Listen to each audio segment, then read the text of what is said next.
이제 하나님과 모세의 대화가 계속 나오는데, 모세가 하나님께 하나님 보내셔서 내가 이스라엘 백성이 갔는데 그들이 나를 믿지 않고 내 말을 듣지 않고 하나님이 너에게 나타나지 아니하셨다. 그럼 어떻게 합니까? 그렇게 물었습니다. 그래서 확실한 증거를 주세요. 그래서 하나님이 그 세 가지 증거를 줬습니다. 네가 손에 가지고 있는 그 지팡이를 땅에 던지면은 뱀이 될 것이다. 그랬죠. 그다음에 손을 품에 넣었다가 네 손에 문둥병이 들었다가 낳는 일이 있을 것이다. 세 번째는 나일 강물을 땅에 부었을 때 그 물이 피로 변할 것이다. 그 세 가지 증거를 줬습니다. 그 증거를 사람들 앞에 행하면은 하나님이 너를 만났고 너에게 말씀하셨고 너를 보내셨다라는 증거다. 근데 모세의 권위죠, 권위. 하나님이 모세를 세우셨다는 권위를 그 세 가지 증거로 보여주셨습니다. 이제 그런 일이 그때 나타날 것이다. 그래서 하나님이 너와 함께 할 것이고 하나님의 뜻이 너를 통해 일어날 것이다. 그렇게 사람들에게 보여준 거죠. 보여준. 예수께서 세상에 오셔서 활동하실 때 그 세례 요한의 제자들이 나타나서 당신이 누구십니까? 그럴 때 예수께서 하신 말씀도 너희들이 본 대로 병든 자가 고쳐지고 귀신이 쫓겨나고 소경이 보고 안진뱅이가 걷고 문둥이가 깨끗하게 보고 어, 그 그런 일이 보고 판단하라 그랬죠. 그래서 아 이분이 그리스도구나. 그 이제 깨닫게 되는 거죠. 예.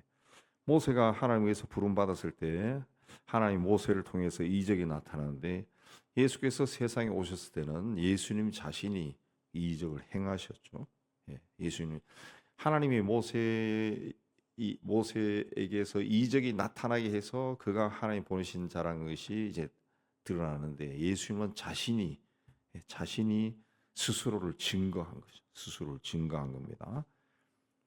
그래서 모세가 10절에 그 또 변명합니다. 또 변명합니다. 이 모세의 네 번째 변명인데 나는 말을 못하는 자입니다. 말을 못합니다. 사람들 앞에만 서면은 입이 뻣뻣하고 혀가 둔해서 말을 못합니다.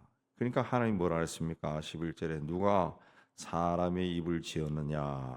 누가 사람의 입을 지었느냐? 예, 누가 말을 하고 누가 보고 듣고 그렇게 하느냐? 내가 다 그걸 지었다는 거죠. 내가 다 사람의 눈을 짓고 입을 짓고 다 했는데 네 지금 무슨 말 하냐? 내가 바로 앞에 서면은 내가 너 입을 주장해서 말하게 할 거다. 말하게 할 거다.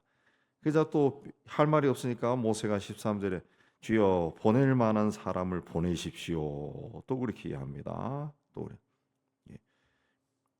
그러니까 이 우리도 그 주님의 뜻이 명확하게 드러났을 때 그 주님의 뜻이 나도 좋아하는 것이면은 막 기뻐하면서 할렐루야 하면서 하지만은 자기가 하기에 굉장히 부담스러우면은 변명을 자꾸 늘어놓죠. 우리도 그렇습니다. 똑같습니다.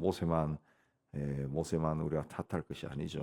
우리도 변명을 늘어놓고 순종하기를 주저하고 또 스스로 합리화하죠. 내가 뭔데 그걸 합니까?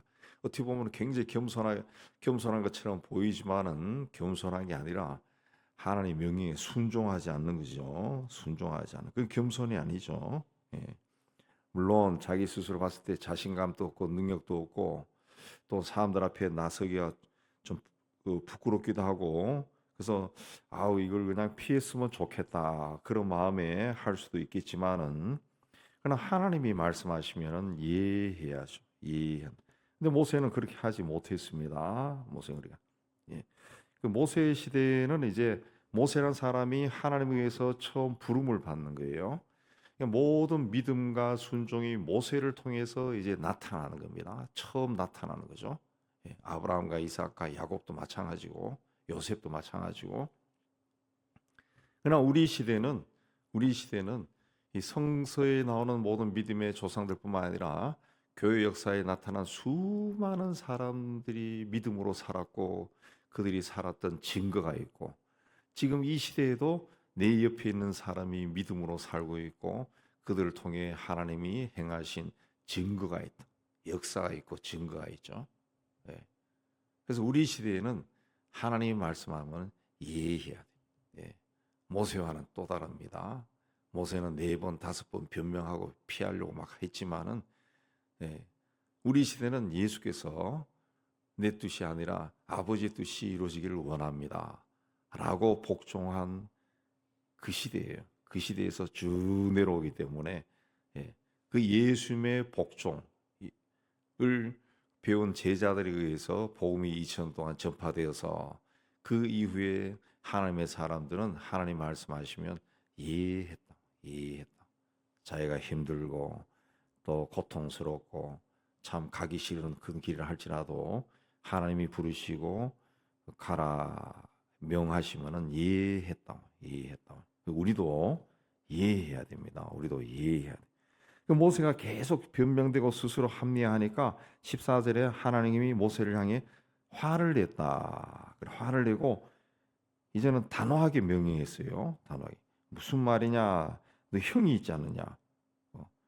형이 말을 잘한다고. 형이 말. 너는 그에게 말하고 그 입에 할 말을 줘라. 그러면 내가 내 입과 그 입에 함께 있어서 너희들이 행할 일을 가르치라. 이제는 모세가 빠져나갈 길이 없어요. 형하고 같이 일하라고 하는데 어떻게 빠져나가면 그래 순종할 수밖에 없죠. 결과적으로 보면은 5번이나 변명하고 그 주저하고 피하려고 하다가 하나님이 화를 냈을 때 비로소 순종했다. 여기 이제 모세 시대고 하나님의 이제 어떤 역사가 일어나기 시작할 때고 하나님의 백성이 이제 이때부터 이제 모세에 의해서 이스라엘이 하나님 백성이 되죠. 근데 우리 시대는 이제 하나님이 노하지 않는다. 우리 시대는 하나님 말씀하시면 이해해야 되는 시대. 이 모세하고는 또 다르다고요. 예수님이 내 뜻대로 마옵시고 아버지 뜻대로 하세요. 이렇게 기도한 후에 말씀드린 것처럼 예수의 제자들은 내 뜻대로 마옵시고 아버지의 뜻대로 이루어지기를 원합니다. 이게 기도의 항상 더예요. 예수께서 우리에게 가르쳐 주신 기도도 주기도도 그렇게 되어 있어요. 그래서 우리는 항상 내 뜻대로 마시고 아버지의 뜻이 이루어지기를 원한다. 그렇게 기도해야 됩니다. 그리고 주님이 말씀하시면 나는 부족하지만 주님이 나를 통해 일하시기를 원합니다. 라고 그렇게 고백하고 순종해야 됩니다. 그래서 모세가 18절에 가면은 이제 자기 백성들이 가겠습니다. 그래서 20절에 아내와 아들들을 낙이 태우고 애굽으로 돌아가는데 모세가 하나님의 지팡이를 손에 잡았더라.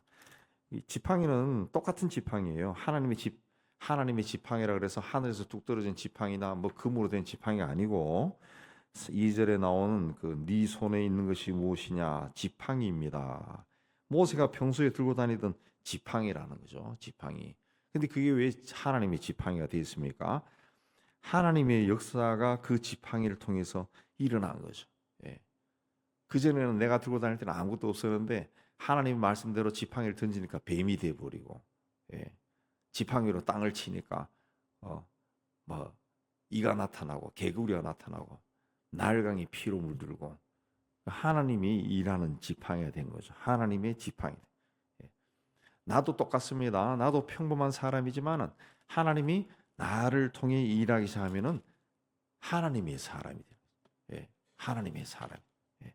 우리가 하나님의 사람이 돼야 됩니다. 우리 신앙도 하나님의 사람으로 신앙생활을 해요.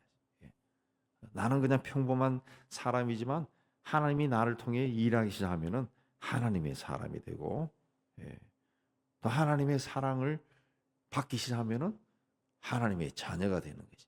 하나님을 아버지라 부르기 시작하면은 하나님의 자녀가 되는 거죠. 이제 우리는 그런 신분의 사람이. 그러니까 내 삶에 일어난 여러 가지 곤고한 일로 인해 가지고 좌절하거나 절망하거나 포기하거나 낙심하거나 뭐 안타까워하거나 눈물 흘리거나 그렇게 하면서 시간 보내고 세월 보낼 이유가 없다. 나는 하나님의 자녀가 되어서 하나님을 아버지라고 부른다. 아버지. 그 아버지가 누구냐? 천지를 창조하심. 지금 또 인간의 역사를 주관하신 사람에게 생명을 주고 때가 되면 취하시는 분. 그분이 내 아버지라는 거죠. 그래서 그 아버지 앞에 나가는 거예요. 아버지 앞에. 예. 그래서 기도할 때도 막 구구절절히 막 미싸옵고 하면서 뭐 그렇게 않아도 어느 순간에는 그냥 아버지만 불러도 돼요. 아버지 하고 아버지에 대해서만 묵상하라. 아버지에 대해서. 그래서 예수께서 우리에게 가르치신 주기도의 제일 첫머리가 하늘에 계신 우리 아버지요. 아버지예요, 아버지. 하늘에 계신 아버지를 생각하라는 거지. 아버지가 어떤 분인가? 하늘에 계신 우리 아버지, 그 아버지를 생각.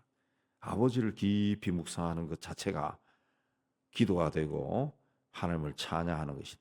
하나님을 찬양하는. 네. 그러니까 아버지를 묵상하면은 그 하나님에 대한 생각이 내 심령에 가득 차게 되는 거죠. 가득 차네. 그 자체가 하나님께 영광이 되는 거지. 뭐 하나님께 영광이 박수를 치고 뭐 손을 흔들고 그렇게 해가지고 하나님이 하늘 문을 열고 막 쳐다보고 막 기뻐하고 막 그런 거 없다고요. 우리가 하나님을 묵상하는 거죠. 묵상. 하나님 아버지, 아버지구나. 아버지구나. 그냥 모세와는 우리가 또 다르다. 또 다르다. 예. 모세보다 우리가 더 큰 축복이죠. 그래서 신약에 들어가면은 천사도 흠모한다 그러죠. 천사도 우리의 신분을 천사들도 흠모한다. 왜? 우리는 하나님의 자녀거든요. 자녀. 그렇게 해서 이제 길을 가다가 24절에 숙소에 있을 때 하나님이 그 모세를 만났는데 그를 죽이려고 했다 그랬습니다. 그래서 시보라가 모세의 아내가 돌칼로 아들들의 포피를 베어 그 포피를 베어 그의 발에 모세의 발에 던지면서 이게 당신의 피난편이다. 이거 피난편이라고 해서 당신은 우리로 하여금 피를 흘리게 하는구나 그런 뜻이죠. 그게 이제 할례라는 할례. 그냥 아마 그 광야에서 오래 살면서 아마 그 할례하는 걸 잊어버렸을 건가. 잊어버려. 그 하나님과 그 깊은 만남이 있어도 우리가 중요한 것은 그거죠. 하나님과의 만남이 있고 이제 하나님의 종으로 이제 쓰임을 받는 그런 위대한 여정이 시작되었어요. 예.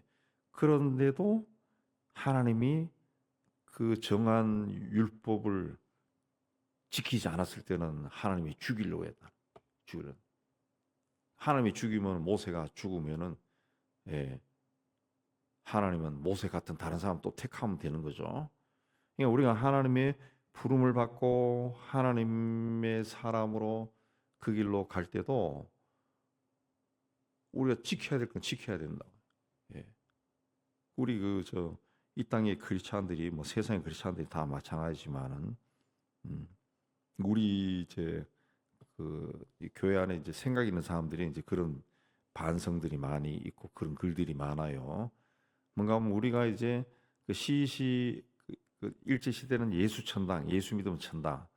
그다음에 그 이후에 70년대부터 막 일어난 선교회 중심의 전도가 일어나면서 시시의 대표적인 사역이 가지고 예수 믿으면 구원받고 천국 간다는 사상이 한국 기독교인들은 뿌리 박혀 가지고 그냥 예수만 믿으면 만사오케이고 예수만 믿으면 천국 간다는 게 막 들어가서 지가 하고 싶은 거 다 하면서 그게 하나님의 뜻이라 그러는 사기도 치고 남 속이고 뭐 업어치고 뒤치기 하면서 돈만 벌면은 하나님께 영광이고 하나님이 복 주셨다 그러고 부러워하고 자랑하고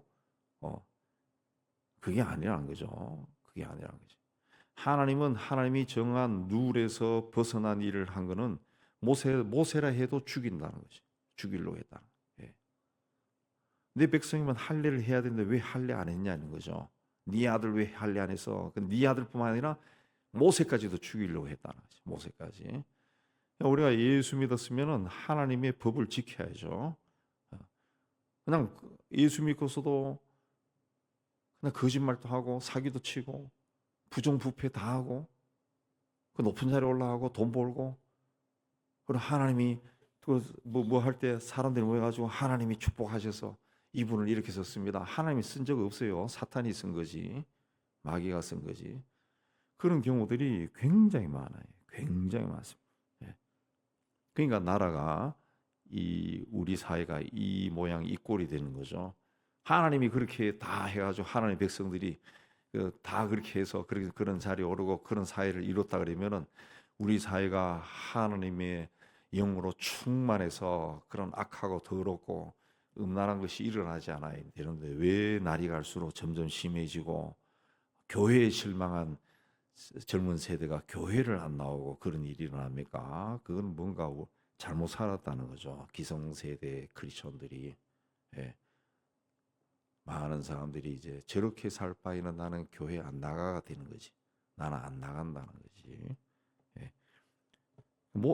분명한 것은 이제 모세라 할지라도 하나님이 그를 만났는데 죽이려고 만났다는 거죠. 예, 죽이려고 만났다. 24절에 그랬잖아. 모세가 길을 가다가 숙소에 있을 때 여호와께서 그를 만나사 그를 죽이려고 했다. 그랬습니다. 예.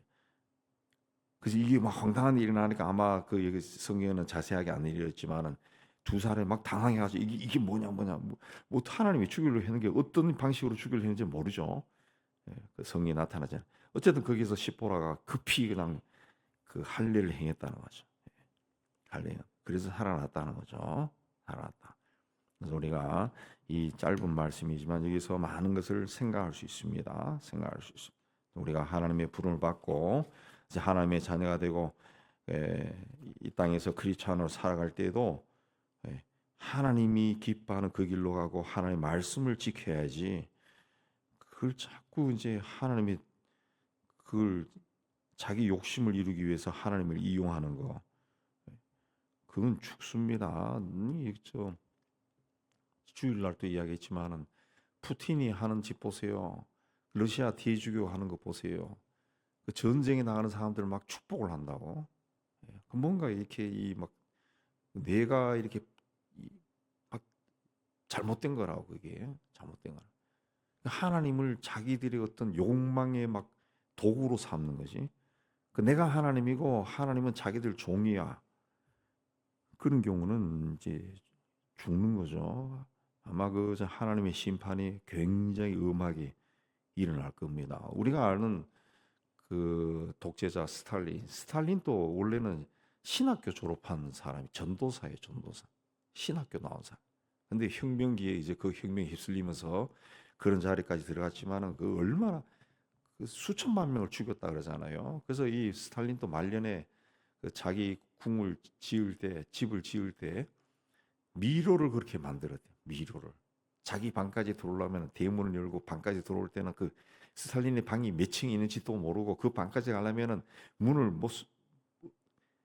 몇 개를 열어야 되고 어느 길로 가야 되고 그리고 자기 방 가까이는 가지고 경호원들도 못 오게 하고 그래서 이 양반이 그 뇌졸중으로 쓰러졌는데 침대에서 떨어져 쓰러졌는데 의사가 오지를 못했다잖아요. 방을 못 찾는 의사도 가지 못해. 그래서 골든 타임 지나가지고 결국 죽어버린 거지. 그러니까 하나님의 심판이죠. 하나님의 심판이. 우리는 그 하나님의 이름을 그렇게 함부로 이야기하는 거 굉장히 위험하다. 하나님의 종이랄지라도 우리 출애굽기 4장 말씀 우리 마음에 담고 이제는 하나님이 우리를 부르시고 우리를 택하셨는데 우리가 하나님을 아버지라고 부른다면은 아버지의 자녀답게 살아야 돼. 아버지의 자녀답게. 그게 하나님이 우리에게 주신 가장 큰 축복입니다. 돈 많이 벌고 유명한 사람 들고 텔레비전에 나오고 싶다는 옛날 복음성가처럼 그거 중요한 거 아니고 네. 아버지의 자녀로 사는 것이 하나님의 축복이다라는 것을 믿고 오늘 또 기도의 자리에 나아가는 여러분 되시기를 주의 이름으로 축복합니다.